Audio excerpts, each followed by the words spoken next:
the Sabbath a bygone shadow, approbation, or condemnation of Sabbath keeping.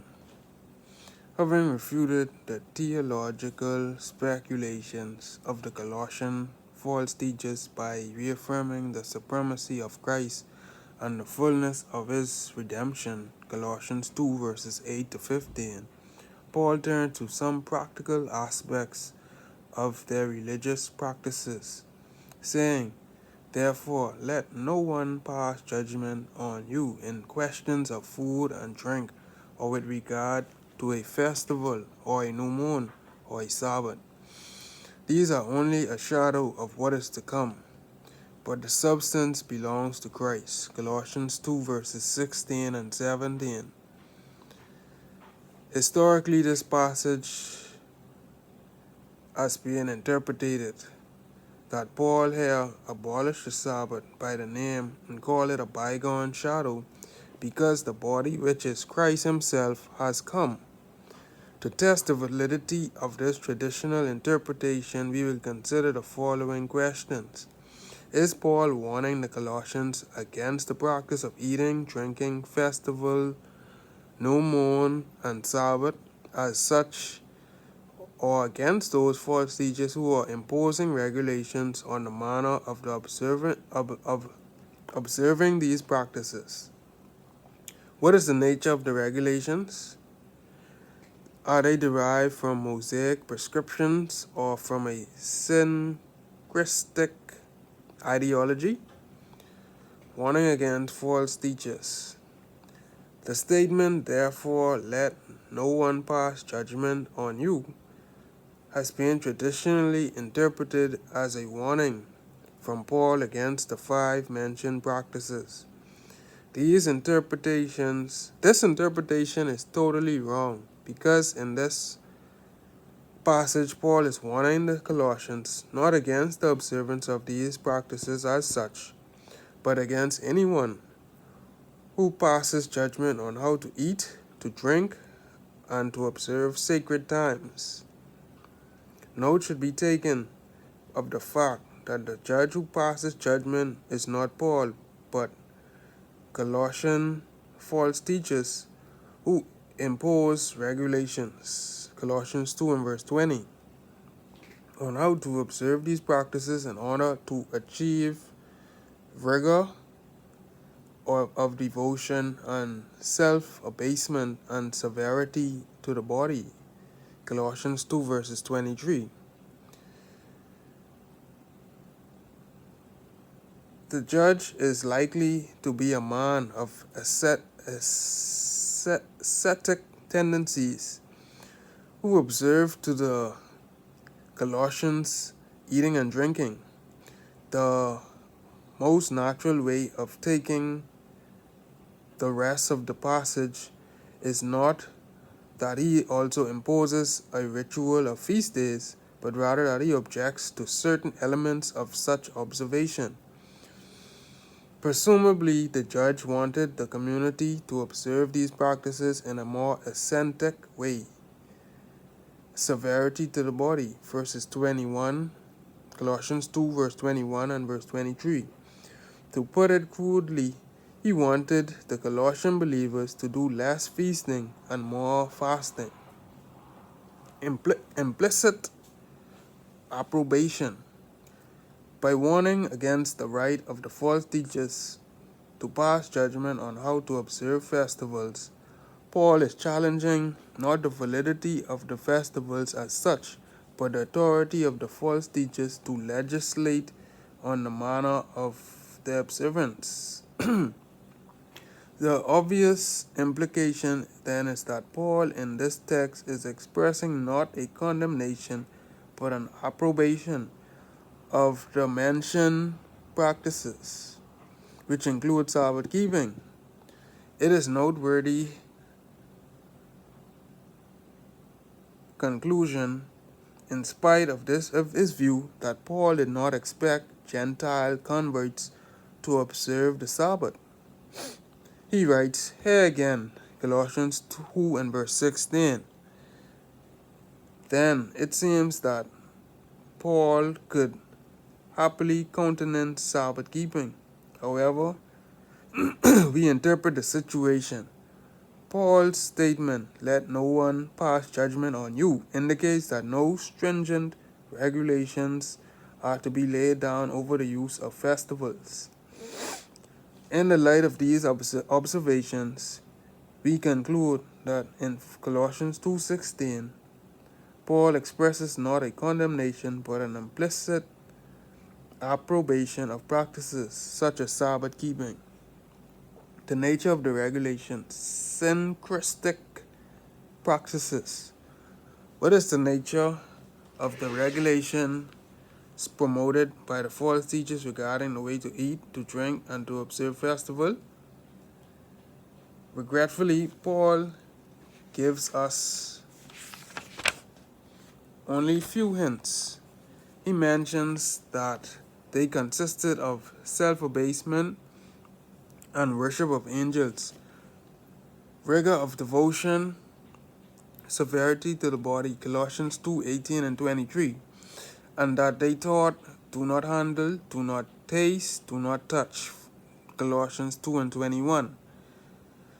These catchphrases indicate that the regulations did not derive from the Levitical law, since nowhere does the latter contemplate such an ascetic program. Though the nomenclature of the festivals is Jewish, the motivation and manner of their observance stems from a syncretic ideology. In the context of Colossians, the command to keep festivals, no mourn, and Sabbath is not based on the Torah, according to which Israel received the Sabbath as a sign of her election from among the nations. Rather, the sacred days must be kept for the sake of the elements of the universe, who direct the course of the stars and also prescribe minutely the order of the calendar. The philosophy made use of terms which stem from Jewish tradition, but which had been transformed in the crucible of syncretism to be subject to the service of the elements of the universe. Condemnation of perversion. In the ancient world, there was a widespread belief that asceticism and fasting enable a person to come closer to a deity and to receive divine revelation. In the case of the Colossian philosophy, the dietary taboos and the observance of sacred times were apparently regarded as an expression of subjection to and worship of the cosmic powers, elements of the universe. Paul's warning against the regulations of the false teachers can hardly be interpreted as a condemnation of the Mosaic laws regarding food and festivals, since what the apostle condemns is not the teachings of Moses, but their perverted use by the Colossian false teachers. A precept is not nullified by the condemnation of its perversion. Shadow of the reality. Paul continues his argument in the following verse, saying, "These are the shadow of what is to come, but the substance belongs to Christ." Colossians 2 and verse 17. To what does the relative pronoun these refer? Does it refer to the 5 practices mentioned in the previous verse, or to the regulations, dogmata regarding these practices promoted by the false teachers? In the previous, Paul places dietary practices and the observance of days in their proper perspective, with Christ by means of the contrast shadow body. Additional reflection has caused me to change my mind and to agree that the relative these refer to the 5 mentioned practices as such, but rather to the regulation regarding such practices promoted by the false teachers. A reference to regulation.